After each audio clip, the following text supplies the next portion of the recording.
नमस्कार। आज हम डिस्कस करेंगे हिमाचल प्रदेश जीके के इंपॉर्टेंट क्वेश्चन। देखिए, हिमाचल प्रदेश जीके के इंपॉर्टेंट क्वेश्चन जो है वो डिस्कस करेंगे। हर एक क्वेश्चन को जो है डिटेल से डिस्कस करेंगे ताकि आपको जो है आपके आने वाले एग्जाम में जो है वो हेल्प मिल सके। तो मिशन एलाइट का ये पार्ट है जहाँ पर भी जिस भी एग्जाम में एचपी जीके के क्वेश्चन पूछे जाएंगे डेफिनेटली वहाँ पर आपको हेल्प मिलेगी। क्वेश्चन नंबर 1 से जो है वो स्टार्ट करते हैं। बोलते हैं, in which Himachali princely state revolted against the British in 1848। तो बोलते हैं कि अंग्रेजों के विरुद्ध 1848 में किस हिमाचली रियासत में जो था वो विद्रोह हुआ था। देखो, अंग्रेज जब हिमाचल में थे, इंडिया में थे, तो उनके विरुद्ध जो था वो अलग अलग विद्रोह अलग अलग समय में होते रहे।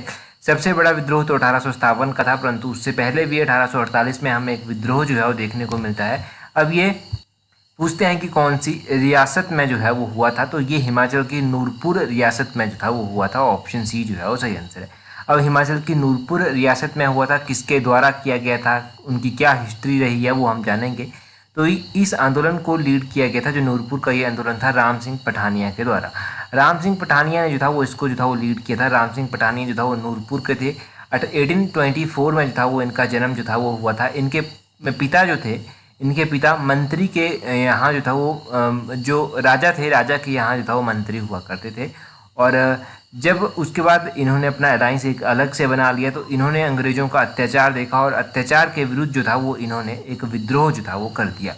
अब अंग्रेज जो था वो इस विद्रोह से खुश नहीं थे और काफ़ी परेशान भी थे।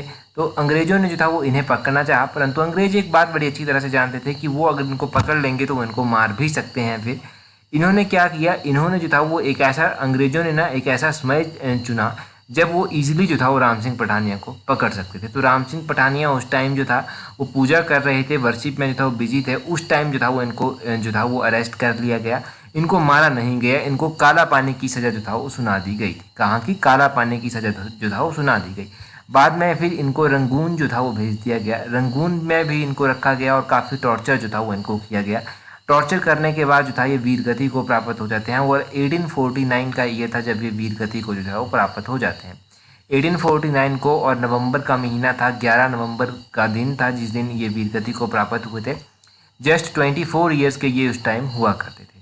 तो ये सारे क्वेश्चन ध्यान रखें। इनका जन्म कब हुआ था, कब ये वीर गति को प्राप्त हुए थे, इन्होंने कहाँ पर विद्रोह किया था, इनके पिता जो था वो जो राजा के यहाँ मंत्री हुआ करते थे, उनका आपने ध्यान रखना है। तो ये सारी बातें जो हैं आपने यहाँ से ध्यान रखनी है। हो सकता है मेंस के एग्जाम में राजा जो राम सिंह है, राम सिंह पठानिया है, इनके बारे में लिखने को पूछ दिया जाए आपसे, तो वो भी आप अब लिख पाएंगे।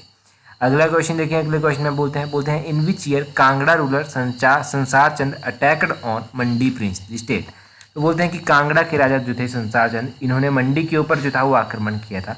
परंतु बोलते हैं कि कौन सा ईयर था जब इन्होंने मंडी के ऊपर जो था ये आक्रमण किया था। देखो, कांगड़ा के राजा संसार चंद ने जो था वो मंडी के ऊपर आक्रमण किया था और ये आक्रमण जो था वो इनके द्वारा किया गया था 1792 में। ऑप्शन डी जो है वो सही आंसर है। 1792 में ये मंडी के ऊपर जो है वो आक्रमण करते हैं। पता होना चाहिए कि उस दौरान जो था वो मंडी के शासक जो था वो कौन हुआ करते थे। देखो, इस दौरान जो था वो मंडी के शासक हुआ करते थे राजा ईश्वरी सेन। राजा ईश्वरी सेन जो था वो मंडी के शासक हुआ करते थे और राजा ईश्वरी सेन को जो था वो कांगड़ा के राजा संसार चंद ने जो था वो बंदी बना दिया था और 12 वर्षों तक जो था वो बंदी बनाकर अपने यहाँ पर रखा था। 12 वर्षों तक ये बंदी बनाकर रखा। जब 1805 में गोरखा जो है वो आक्रमण करते हैं, तो 1805 में गोरखाओं के आक्रमण के दौरान जो था राजा ईश्वरी सेन यहाँ से आज़ाद होते हैं। ये आपने ध्यान रखना है। और बंदी बनाकर रखा था, तो नदौन में जो था वो बंदी बनाकर रखा था। नदौन शहर जो है, नदौन शहर ब्यास नदी के किनारे जो है वो स्थित है। ये भी आपने ध्यान रखना है। और देखो, साथ में ही आपने ध्यान रखना है कि विलियम मूरक्राफ्ट भी जो है वो मंडी की यात्रा करता है और विलियम मूरक्राफ्ट 1820 में जो है वो मंडी की यात्रा करता है। तो 1820 में उस दौरान मंडी के शासक जो था वो कौन थे? फिर मंडी के शासक जो था वो राजा ईश्वरी सेन ही जो था वो हुआ करते थे। ईश्वरी सेन के बाद मंडी के राजा कौन बने? तो ईश्वरी सेन के बाद मंडी के राजा जालिम सेन जो था वो बने थे। 1823 में जो था ये मंडी के राजा बने थे। ये भी आपने यहाँ से ध्यान रखना है। तो ये सारे क्वेश्चन यहाँ से इंपॉर्टेंट वन हो गए जो आपने जान लिए।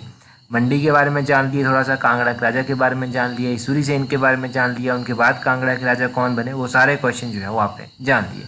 अगला क्वेश्चन देखते हैं हमारे पास क्या पूछा गया है। नेक्स्ट क्वेश्चन बोलते हैं which one of the Shimla hill state is of short of Sirmaur princely state. तो बोलते हैं कि निम्नलिखित में से कौन सी शिमला पहाड़ी रियासत या राज्य ऐसा था जो सिरमौर रियासत की शाखा जो था वो हुआ करता था। देखो, सिरमौर की जो शाखा हुआ करता था और शिमला प्रिंसली स्टेट था, ये कौन सा था?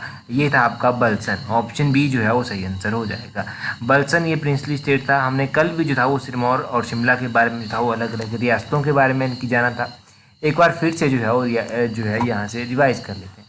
पहले तो हम यहाँ से क्या रिवाइज करेंगे, पहले तो हम यहाँ से रिवाइज कर लेंगे जो छोटी छोटी रियासतें पड़ती हैं, जैसे कि बलसन रियासत पड़ती है और भी रियासतें पड़ती हैं, तो उनके बारे में जो है वो रिवाइज कर लेते हैं। देखो ये जो बलसन रियासत थी ना, बलसन रियासत की स्थापना जो था वो राजा अलग सिंह के द्वारा की गई थी और इसकी स्थापना जो था वो सिरमौर रियासत के राठौर वंशज थे, ये अलग सिंह, इनके द्वारा जो था वो की गई थी। ये जो रियासत थी ना, ये 1805 से पहले जो था वो सिरमौर रियासत की जागीर हुआ करती थी और गोरखा आक्रमण जब हुआ था तो ये रियासत जो था कुमारसेन की जो था वो जागीर हुआ करती थी और इस पर जो था वो जोगराज सिंह जो था वो राज करते थे। जोगराज सिंह ने गोरखा युद्ध के दौरान ब्रिटिश सरकार की सहायता की थी, ये भी आपको ध्यान रखना है।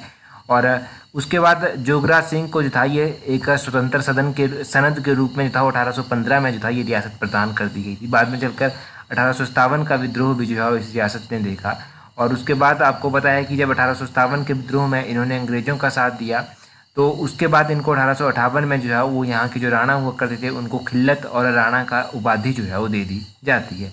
एक किताब भी इस रियासत के ऊपर लिखी गई है, हिस्ट्री ऑफ बलसन स्टेट। तो हिस्ट्री ऑफ बलसन स्टेट जो है वो किसके द्वारा लिखी गई है? ये रण बहादुर सिंह के द्वारा लिखी गई है। रण बहादुर सिंह कौन थे? तो रण बहादुर सिंह जो था वो बलसन रियासत के ही जो था वो अंतिम शासक थे, ये भी आपने ध्यान रखना है।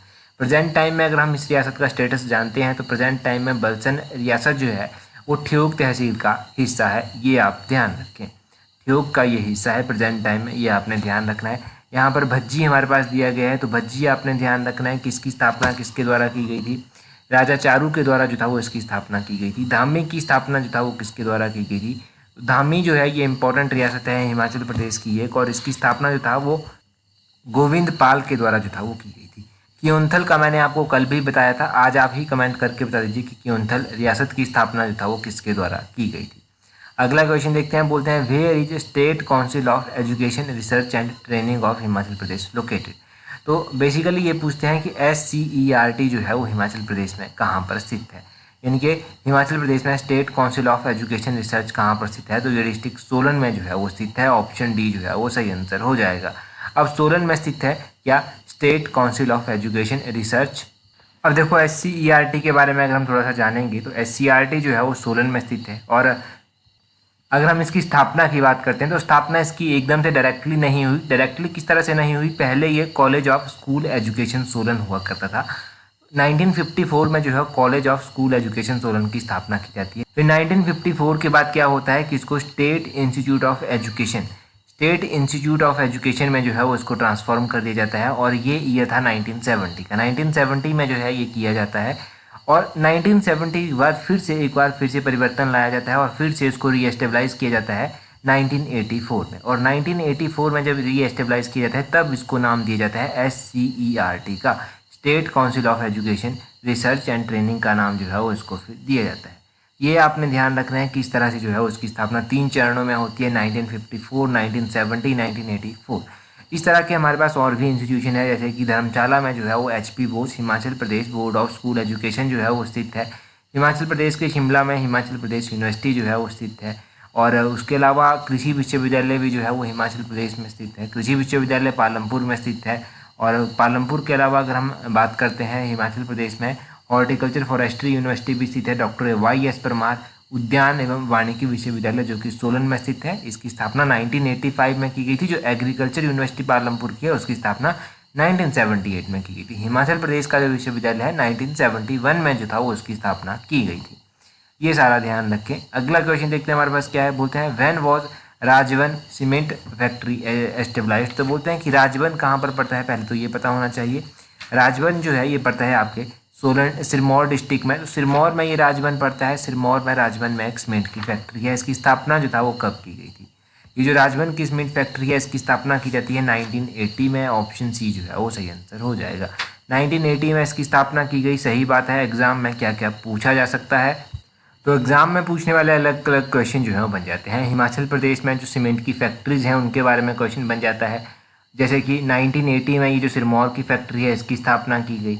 इसके अलावा जो है वो आपको पता होगा कि हिमाचल प्रदेश का सोलन जो दाड़ला घाट है सोलन में, वहाँ पर भी जो है एक सीमेंट की फैक्ट्री स्थित है। 1995 में जो है वो सीमेंट की फैक्ट्री की जो है वो स्थापना की जाती है। सोलन के अलावा बरमाणा में भी आपने लास्ट टाइम देखा था कि कुछ टाइम पहले ही जब सरकार का नया नया गठन हुआ था तो उस दौरान क्या हुआ था, यहाँ पर स्ट्राइक जो था वो चली थी। तो 1984 में जो है जो बरमाणा का प्लांट है उसकी स्थापना जो था वो की गई थी। ये आप ध्यान रखें, 1984, 1995, 1980, इस तरह से जो है वो आपको ये बातें ध्यान रखनी है। तीन प्लांट आपने जान ली, तीनों की स्थापनाएं आपने जान ली। पहले भी हम मिशन एलाइड में पढ़ चुके हैं, जब स्ट्राइक हुई थी ना तो उस दौरान जो था हमने मिशन एलाइड में ये चीज़ें रिवाइज की थी, परंतु एक बार फिर से रिवाइज करना जो है वो ज़रूरी है। ठीक है, एक बार फिर से बोल देता हूँ। जो सिरमौर के राजवन में प्लांट है 1980 में जो था वो इसकी स्थापना की गई थी। सोलन के दाड़ला घाट में जो प्लांट है ये अंबुजा प्लांट है और इसकी स्थापना 1995 में जो था वो की गई थी। इसके अलावा आपने ध्यान रखना है कि बिलासपुर के बरमाणा में प्लांट है 1984 में जो है वो इसकी स्थापना जो था वो की गई थी। तो ये आप यहाँ से ध्यान रखें, ये इतना काफ़ी है ध्यान रखने के लिए। अगला क्वेश्चन जो है वो देखते हैं हमारे पास क्या बोलते हैं which of the following statement is correct. Statement based question जो है वो दिया गया है, तो देखते हैं क्या क्या दिया गया है हमारे पास स्टेटमेंट्स में। पहली स्टेटमेंट में दिया गया है इन पुराग फेयर ऑफ कोटखाई महादेव देवता is carried in Kamhali to Giri river for bathing ceremony. तो बोलते हैं कि कोटखाई जो है, कोटखाई की जो पुराग मेला होता है यहाँ पर महादेव देवता को स्नान समारोह के लिए कमहाली में गिरी नदी तक जो है वो ले जाया जाता है। यहाँ पर ये शाही स्नान जो है वो करते हैं।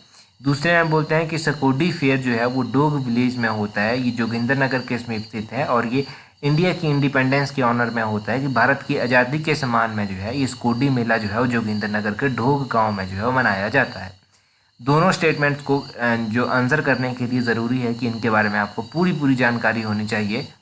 अब देखो, पहले आपने ध्यान रखना है कि पुराग मेला जो है ये शिमला डिस्ट्रिक्ट में लगता है और कोटखाई में ही जो है वो लगता है। और लगता कब है, तो ये बैसाख अप्रैल के महीने में लगता है, ये आप ध्यान रखें। और बैसाख के महीने में, और अगर हम मॉडर्न कैलेंडर के अनुसार बात करते हैं तो ये अप्रैल के महीने में लगता है। और बिल्कुल सही बात कही गई है कि शाही स्नान का समारोह होता है कमलाई में गिरी नदी पर जो है वो ले जाया जाता है। ये बिल्कुल सही बात है। तो पहली स्टेटमेंट आपके पास बिल्कुल सही दी गई है। इस स्टेटमेंट में जो है वो आपको बिल्कुल भी डाउट नहीं होना चाहिए। दूसरा स्टेटमेंट देखें, बोलते हैं स्कोडी फेयर जो है वो ढोग विलेज में होता है जो कि जोगिंदर नगर के समीप स्थित है। देखो, स्कोडी फेयर जो है वो ढोग विलेज में ही होता है और जोगिंदर नगर के समीप ही ये होता है। इतनी स्टेटमेंट सही है। उससे आगे भी कुछ लिखा गया है कि इन ऑनर ऑफ इंडिया से इंडिपेंडेंस, इंडिया के इंडिपेंडेंस को ऑनर में जो है ये मनाया जाता है। तो ये स्टेटमेंट जो है वो इस पूरी स्टेटमेंट को गलत कर देती है, क्योंकि ये इंडिया की इंडिपेंडेंस के ऑनर में नहीं मनाया जाता। तो इसका सही आंसर क्या हो जाएगा? इसका सही आंसर हो जाएगा ओनली वन। एक पहली स्टेटमेंट जो है वो सही है और दूसरी स्टेटमेंट गलत है। अब देखें, अब किस तरह से जो है वो पूरी बात है, इस मेले के बारे में समझें। स्कोडी जो है ये एक सती फेयर है और ढोग विलेज में मनाया जाता है जो कि जोगिंदर नगर के साथ जो है वो लगता है। क्यों मनाया जाता है? वुमेन, महिलाएं जो पहले के टाइम में जिन्होंने सती परफॉर्म किया है ना, उनको ऑनर, उनके सम्मान में जो है ये मेला मनाया जाता है। चैत्र के महीने में मनाया जाता है। 26 to 28 चैत्र अप्रैल को जो है ये मनाया जाता है। 3 दिनों तक जो है ये मेला चलता है। तो इस तरह से जो है वो अब आपने पूरी बात जो है उस मेले के बारे में ध्यान रखनी है। ये जो स्कोडी मेला है, स्कोडी मेले के बारे में पूरी बात जो है वो ध्यान रखें। अब यहाँ पर आपको होपफुली की डाउट नहीं रहा होगा। पहली बात, ढोग विलेज में जो है वो मनाया जाता है। जोगिंदर नगर के समीप जो है ये लगता है विलेज, और अप्रैल के महीने में, चैत्र महीने में जो है ये मनाया जाता है। 3 दिनों तक ये मेला चलता है। सती मेला है ये एक, जो महिलाएं जिन्होंने सती परफॉर्म पहले के टाइम में की थी उनके ऑनर में जो है ये मनाया जाता है। ये सारी की सारी आप डिटेल जानकारी जो है वो ध्यान रखें। ठीक है, तो ये यहाँ से हो गए डाउट क्लियर आपके। अगला क्वेश्चन देखें जी, बोलते हैं the only bamboo industry of Himachal Pradesh situated at which of the following place. तो बोलते हैं कि हिमाचल प्रदेश में एकमात्र ये जो बांस उद्योग स्थित है ना, ये कहाँ पर जो है वो स्थित है। देखो, हिमाचल प्रदेश में बांस उद्योग भी स्थित है, पहले तो ये पता होना चाहिए। और ये जो बांस का उद्योग है ना, ये कहाँ पर स्थित है? ये जो है वो डिस्ट्रिक्ट कांगड़ा में जो है वो पड़ता है। कांगड़ा में ऑप्शन सी जो है वो सही आंसर हो जाएगा। एकमात्र है तो ज़्यादा जानकारी यहाँ से ऑब्वियस ही बात है कि नहीं होगी, परंतु बैम्बू के बारे में आप ज़रूर ध्यान रखें। बैम्बू जो है एक ग्रास होता है। ये कोई हम जैसे जान लेते हैं कि ट्री है, नहीं, ये एक ग्रास है। बैम्बू को ग्रास की, इनके घास की कैटेगरी में जो है वो रखा गया है। अब देखो, उद्योगों की बात करते हैं ना, तो कांगड़ा जिला इन टर्म ऑफ एरिया हमारा जो है वो सबसे बड़ा डिस्ट्रिक्ट जो है वो आ जाता है। तो यहाँ पर आपको अलग अलग तरह के उद्योग जो हैं वो देखने को मिल जाते हैं, जैसे कि कांगड़ा के नूरपुर में जो है जो रेशम के धागे की रीलिंग यूनिट होती है वो आपको देखने को मिल जाती है, ये यहाँ पर आपको देखने को मिल जाएगी। कांगड़ा में जो है वो आपको बैम्बू की जो बैम्बू इनके बांस की जो इंडस्ट्री है वो देखने को मिल जाती है। और अगर हम इंडस्ट्रीज़ में बात करते हैं तो कांगड़ा ना पेंटिंग के लिए काफ़ी अच्छे से जाना जाता है। यहाँ की जो राधा कृष्ण की पेंटिंग होती है लव थीम पर जो है वो बनाई जाती है। और इसके अलावा कांगड़ा जो है वो चाय के लिए जो है वो मुख्य रूप से जो है वो जाना जाता है। टी इंडस्ट्री भी जो है वो कांगड़ा की काफ़ी वाइड है, काफ़ी जो है वो फेमस भी है। यही आप ध्यान रखें। अगर आपको कुछ वाइड एंगल में जो है वो रिवाइज़ करना है, कुछ अच्छे से जो है वो रिवाइज़ करना है, तो मैं आपको थोड़ा सा पीछे ले जाऊंगा अभी। वो क्वेश्चन अगर आपको याद है ना तो मतलब आप बहुत अच्छे से जो है वो वीडियो को समझ रहे हैं, देख रहे हैं। क्वेश्चन आपके लिए ये है कि डिस्ट्रिक्ट सोलन, जहाँ पर बहुत सारी इंडस्ट्रीज जो है वो स्थित है, सोलन जिले में पहली जो औद्योगिक जो इंडस्ट्रियल एस्टेट वहाँ पर बनाया गया था, औद्योगिक संपत्ति वहाँ की बनाई गई थी, वो किस वर्ष बनाई गई थी? फर्स्ट इंडस्ट्रियल एस्टेट जो था वो सोलन का कब स्थापित किया गया था, ये आप कमेंट करके बता दीजिए। अगर आप तैयारी कर रहे हैं ना तो आप रिवाइज भी ज़रूर करते होंगे, तो रिवीजन तो हो ही जाएगा और आपको ब्रेनस्टॉर्मिंग भी हो जाएगी, वो जो कि बहुत ज़रूरी होती है।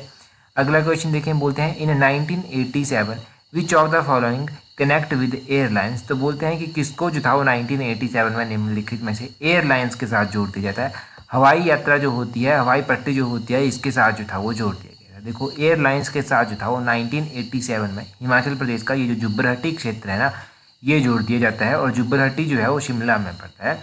बेशक सोलन के साथ इसकी बाउंड्री पड़ती है, परंतु शिमला में ही इसको रिकॉग्नाइज किया जाता है। जब भी आप एयरपोर्ट पढ़ेंगे तो आप क्या पढ़ेंगे कि शिमला का एयरपोर्ट कहाँ पर है, जुब्बरहट्टी में जो है वो स्थित है। अब आपने एक और बात पढ़ ली कि इस एयरपोर्ट की स्थापना जो था वो 1987 में जो था वो की गई थी। ठीक है, इसकी स्थापना 1987 में की गई थी, परंतु ये कितने हाइट पर जो है वो स्थित है, कितने ऊंचाई पर स्थित है? तो ये 1546 मीटर ऊंचाई पर स्थित है। 1546 मीटर ऊंचाई पर जो है ये स्थित है। इसके अलावा ऊंचाई की बात हो रही है तो भुंतर एयरपोर्ट जो है वो कितनी ऊंचाई पर है? ये जो है वो 1089 ऊंचाई पर जो है वो स्थित है, ये आपने ध्यान रखना है। और गग्गल यहाँ का एयरपोर्ट काफ़ी फेमस है, ये 1989 में स्थापित किया गया था और इसकी ऊंचाई 770 मीटर में जो है वो आती है। 770 मीटर जो है 770 मीटर जो है वो इसकी ऊंचाई आती है। ये मुख्य रूप से 3 एयरपोर्ट हिमाचल प्रदेश के हैं। इन तीनों एयरपोर्ट्स के बारे में जो है वो आपने ध्यान रखना है। और अगर हम बात करते हैं यहाँ से कि अलग अलग एयरपोर्ट्स, तो लास्ट टाइम गिरिराज पत्रिका लास्ट टाइम की जो याद है आपको, तो वहाँ पर हमने क्या पढ़ा था? वहाँ पर हमने बात कही थी, हमने कहा था कि हिमाचल प्रदेश के मुख्यमंत्री जो था वो अलग अलग मंत्रियों के साथ, सेंट्रल मिनिस्टर के साथ जाकर मिले। तो राजनाथ सिंह जी के साथ जब वो मिले तो उन्होंने रंगरीक में जो है वो एयरपोर्ट बनाने की बात की या फिर हेलीपैड बनाने की बात की। रंगरीक जो है वो कहाँ पर पड़ता है? तो रंगरीक लाहौल स्पीति में जो है वो पड़ता है। और वहीं से हमने सॉन्गटोंग परियोजना के बारे में भी जाना था। आप मुझे सॉन्गटोंग परियोजना की कैपेसिटी जो है वो कमेंट करके बताएंगे। काफ़ी टाइम, कोई 3-4 दिन हमने पीछे वीडियो नहीं डाली थी, तो वहाँ से ना ज़रूर आप थोड़ी थोड़ी चीज़ें भूल गए होंगे। बारिश भी थी, आपदा भी बहुत ज़्यादा हिमाचल में आई, शायद आपने रिवाइज़ भी उतना नहीं किया होगा, परंतु ज़रूरी है अब थोड़ा थोड़ा कि हम पीछे की बातें के भी जो है वो रिवाइज़ करते रहें, पीछे के क्वेश्चन भी जो है वो रिवाइज़ करते रहें। जो जो मैं पूछ रहा हूँ वो ज़रूर कमेंट करके बताते रहें साथ साथ में। आगे बोलते हैं Jhamakda is a famous folk dance of which district of Himachal Pradesh. बोलते हैं कि झमाकड़ा जो है वो हिमाचल प्रदेश के किस जिले का प्रसिद्ध फोक डांस है, किसका ये लोक नृत्य है मुख्य रूप से। अगर हम हिमाचल के कॉन्टेक्स्ट में लोक नृत्यों की बात करते हैं तो बहुत बार रिवाइज हुए हैं और ये बहुत इंपॉर्टेंट भी है। तो ये लोक नृत्य जो है वो कहाँ का है? झमाकड़ा। झमाकड़ा जो है वो लोक नृत्य है डिस्ट्रिक्ट कांगड़ा का। ऑप्शन ए जो है वो सही आंसर आ जाएगा। अब डिस्ट्रिक्ट कांगड़ा का ये लोक नृत्य है, चलो सही बात है। हम डिस्ट्रिक्ट कांगड़ा के या फिर और भी लोक नृत्य जो हिमाचल में पढ़ते हैं इंपॉर्टेंट वन, उनको जो है वो हम यहाँ से रिवाइज़ कर लेंगे। इंपॉर्टेंट वन कौन कौन से हैं जिनको हम रिवाइज़ कर लें? देखिए इम्पोर्टेंट वन में आपने ध्यान रखना है कि झमाकड़ा जो है वो इम्पोर्टेंट है। किन्नौर के तो आपने रट ही लिए होंगे, जैसे कि कयांग, बाक्यांग, बयांगचू हो गया यहाँ का, और मुखौटा हो गया, राक्षस हो गया, ये सारे जो हैं वो किन्नौर के मुख्य रूप से हैं। और किन्नौर के अलावा अगर हम बात करते हैं यहाँ पर फिर से झमाकड़ा की, तो झमाकड़ा जो है ये लोक नृत्य है और ये विवाह के अवसर पर जो है वो स्त्रियों के द्वारा किया जाता है। ये आप ध्यान रखें कि कब किया जाता है, तो विवाह के अवसर पर जो है ये परफॉर्म जो है वो किया जाता है। यहाँ पर कुल्लू ऑप्शन में दिया गया है, तो कुल्लू के लोक नृत्यों में जो है वो कथड़ी आ जाता है, और कथड़ी के अलावा रुचका, ढिल्ली यहाँ पर आ जाते हैं, स्वांग टेंगी यहाँ पर आ जाता है, ये जो है यहाँ पर मुख्य रूप से आ जाते हैं। और इसी के अलावा जो है यहाँ पर आप चंबा के भी ध्यान रखेंगे। चंबा में जो है वो घुरे ही परफॉर्म किया जाता है। ढेपक हो गया, डांगी हो गया, झांकी हो गया, पंगवाल हो गया, ये सारे जो है वो यहाँ पर परफॉर्म जो है वो किए जाते हैं। लाहौल स्पीति ही अब बचता है। लाहौल स्पीति में कौन कौन से परफॉर्म किए जाते हैं मुख्य रूप से? तो लाहौल स्पीति में जो इंपॉर्टेंट फोक डांसेज जो है वो परफॉर्म किए जाते हैं, उसमें जो है वो कौन कौन से दिए जाते हैं, जैसे कि सांड साबू हो गया, ये लाहौल में जो है वो परफॉर्म किए जाते हैं। लाहौल में मुखौटा जो है वो लाहौल में भी परफॉर्म किया जाता है। किन्नौर में तो किया ही जाता है, किन्नौर के साथ साथ लाहौल में भी जो है ये परफॉर्म किया जाता है। सांड जो है ये भी लाहौल में परफॉर्म किया जाता है। सांड साबू दोनों ही किन्नौर में जो लाहौल में जो है सॉरी परफॉर्म किए जाते हैं। लाहौल में ध्यान रखना है सांड साबू। ये चारों ऑप्शंस आपने कवर कर लिए। कांगड़ा की झमाकड़ा के बारे में आपने जान लिया, कुल्लू के जान लिए आपने, लाहौल के जान लिए, किन्नौर के जान लिए, इतना काफ़ी है। कांगड़ा के सॉन्ग्स भी हैं कुछ, जैसे कि कांगड़ा के सॉन्ग्स में जो है वो नूरपुर देखत रेडिए, सूलिया टंगोई गई मेरी जान, ये हमने रिवाइज कर रखे हैं मिशन एलाइड में, तो इनको भी ध्यान रखें। अगले क्वेश्चन में वो देखिए बोलते हैं Banganga reaches Pong dam and then merges with. तो बोलते हैं कि बाणगंगा ये जो एक नदी है या फिर सहायक नदी कह लीजिए, हिमाचल में बहती है। बोलते हैं ये पोंग डैम के पास पहुंचती है और फिर किसके साथ जो है वो मर्ज हो जाती है। तो पोंग डैम में ये पहुंचती है और पोंग डैम में पहुंचने के बाद जो है ये मर्ज हो जाती है ब्यास के साथ। ऑप्शन बी जो है वो सही आंसर हो जाएगा। अब ब्यास के साथ जो है ये मर्ज हो जाती है और ब्यास की ही ये एक सहायक नदी है, ये भी आपको पता होना चाहिए।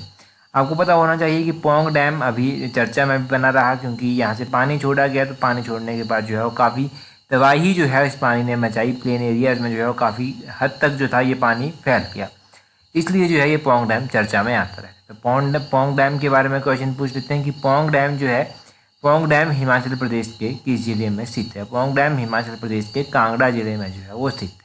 ये आपने ध्यान रखना है कौन सी नदी के ऊपर जो है वो बना हुआ है। तो पोंग डैम जो है वो ब्यास नदी के ऊपर जो है वो बना हुआ है, ये भी आपने ध्यान रखना है।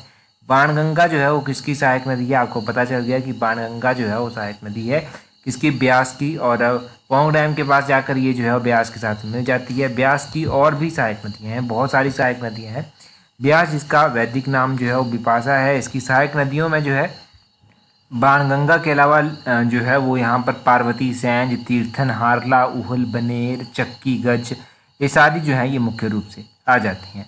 और ब्यास नदी जो है वो निकलती कहाँ से है? तो रोहतांग दर्रे के समीप जो है ये निकलती है और लगभग जो है ये 12,000 स्क्वायर किलोमीटर एरिया को जो है वो कवर करती है। और हिमाचल प्रदेश में जो है ब्यास नदी 256 किलोमीटर जो है वो बहती है। पूरे ओवरऑल 460 किलोमीटर जो है ये बहती है। और हिमाचल में अगर हम बात करते हैं तो ये अलग अलग डिस्ट्रिक्ट से होकर जो है वो गुजरती है, जैसे कि यहाँ पर ये कुल्लू में आप देख लेंगे, मंडी में आप देख लेंगे, कांगड़ा में आप देख लेंगे, तो इन डिस्ट्रिक्ट्स को जो है ये टच करती हुई जाती है और अलग अलग एरियाज़ में जो है ये टच कर जाती है। तो ये सारा आपने ब्यास नदी के बारे में ध्यान रखना है, इंपॉर्टेंट है सारा का सारा। क्वेश्चन देखें जी, अगला क्वेश्चन है, बोलते हैं where is festival of clay idols celebrated. तो बोलते हैं कि मिट्टी की मूर्तियों का त्यौहार कहाँ पर मनाया जाता है। पिछले कल ही हमने मिशन एलाइड में जाना था कि मिट्टी की मूर्तियों का त्यौहार कहाँ पर मनाया जाता है, तो आप कमेंट करके जो है ये त्यौहार के बारे में बताएंगे कि कहाँ पर मनाया जाता है। बाकी टेलीग्राम पर ज्वाइन कर लें, वहाँ पर आपको हर एक इंपॉर्टेंट नोटिफिकेशन, क्यूजीज भी जो है वो स्टार्ट कर दिए जाएंगे, वो भी मिल जाएंगे। @allexam31 करके टेलीग्राम सर्च करेंगे, टेलीग्राम से सर्च करेंगे तो आपको हमारा टेलीग्राम चैनल भी मिल जाएगा। तो यहाँ पर जुड़ जाएं ताकि आने वाले एग्जाम्स में आपको हेल्प मिल सके। और ये क्वेश्चन मैंने आपसे पूछा है, पिछले कल हमने डिटेल से डिस्कस किया था, तो अभी कमेंट करके जो है वो इसका आंसर बता दीजिए। इस वीडियो में इतना ही है। That's all for today. Thank you very much for watching and listening it very patiently.